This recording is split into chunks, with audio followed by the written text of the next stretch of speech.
सभी को मेरा नमस्कार। मेरा नाम लक्ष्मण बिश्नोई है और मैं इस महाविद्यालय में बीए तृतीय वर्ष का छात्र हूँ। आज वार्षिकोत्सव के इस अवसर पर मैं देशभक्ति एवं राष्ट्र निर्माण विषय पर अपने विचार प्रस्तुत करना चाहता हूँ। कहीं कोई त्रुटि हो तो क्षमा करें। मान्यवर, हम क्रमबद्ध तरीके से आगे बढ़े तो सबसे पहले ये जाना जाए कि देशभक्ति क्या है।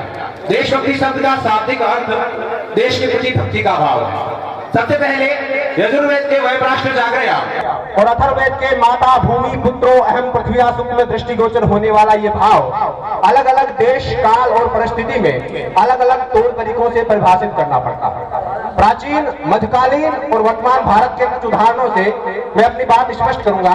प्राचीन भारत में पाटलिपुत्र का प्रत्येक युवा जब चंद्रगुप्त और चाणक्य के प्रयाण गीत हिमाद्री तुंग श्रृंग से प्रबुद्ध शुद्ध भारती स्वयं प्रभा समुज्ज्वला स्वतंत्रता पुकारती अमृत वीर पुत्र हो दृढ़ प्रतिज्ञ सोच लो प्रशस्त पुण्य पंथ है बढ़े चलो की आवाज सुनकर महापद्म नंद का तख्त गिराने ताज उछालने और विदेशी ताकत सैल्यूकस से भिड़ने के लिए दृढ़ संकल्प हो जाता था तो वो अपनी देशभक्ति साबित कर रहा होता था, क्योंकि उस दौर में देशभक्ति की कसौटी बनी।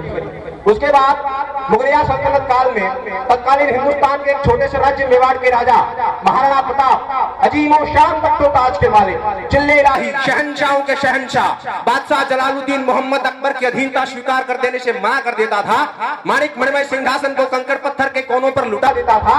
घास की रोटी खाकर मरते दम तक स्वाधीनता की आग की खातिर संघर्ष करता रहता था तो अपनी देशभक्ति साबित कर रहा होता था, क्योंकि उस दौर में देशभक्ति की कसौटी बनी थी। फिर जब हम फिरंगियों के फेर में फंस गए तो रंगदे बसंती टोला की एक आवाज पर टोले के टोले उमड़े आते थे और उनके वंदे मातरम के नारों से खून में आने वाला 5-5 डिग्री का उफान अंग्रेजी शासन की जड़ों में तूफान ला देता था। लोग मर जाते थे, मिट जाते थे, फांसी चढ़ जाते थे तो वो भी अपनी देशभक्ति साबित कर रहे होते थे, क्योंकि उस दौर में देशभक्ति की कसौटी बनी थी।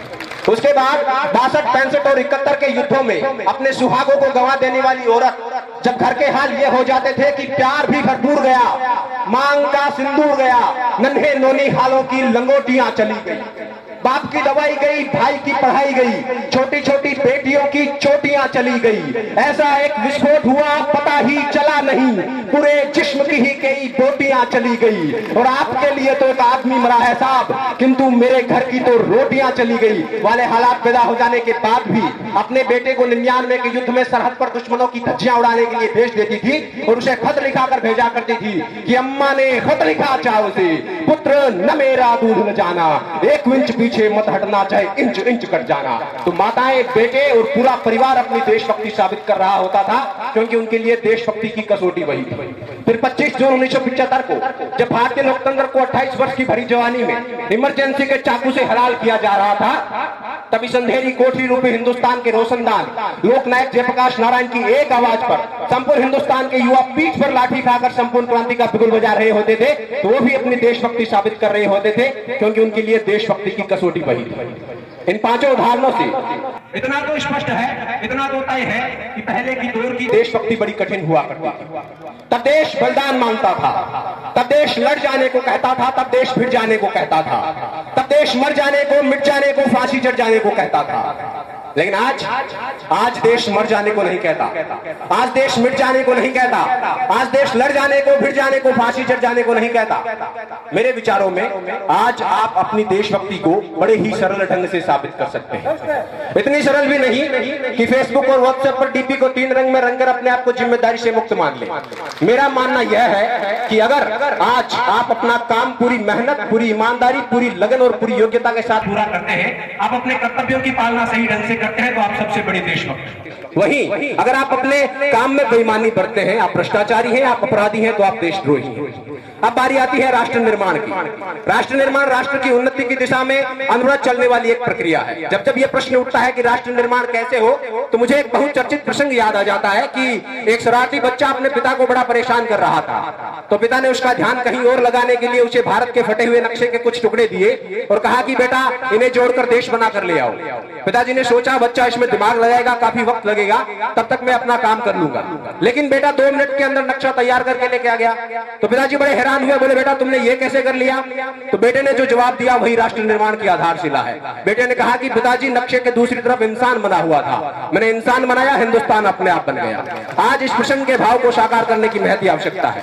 प्रत्येक व्यक्ति अपने चरित्र का निर्माण करे, राष्ट्र निर्माण अपने आप हो जाएगा। हिंदुस्तान आज विश्व का सबसे युवा देश है।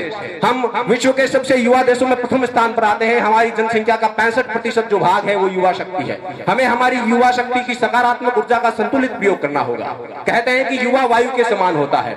वायु जब पुरवाई के रूप में धीरे धीरे चलती है तो अच्छी लगती है, सबको बर्बाद कर देने वाली आंधी किसी को अच्छी नहीं लगती। हमें इस पुरवाई का प्रयोग विज्ञान, तकनीक, शिक्षा और अनुसंधान के क्षेत्र में करना होगा।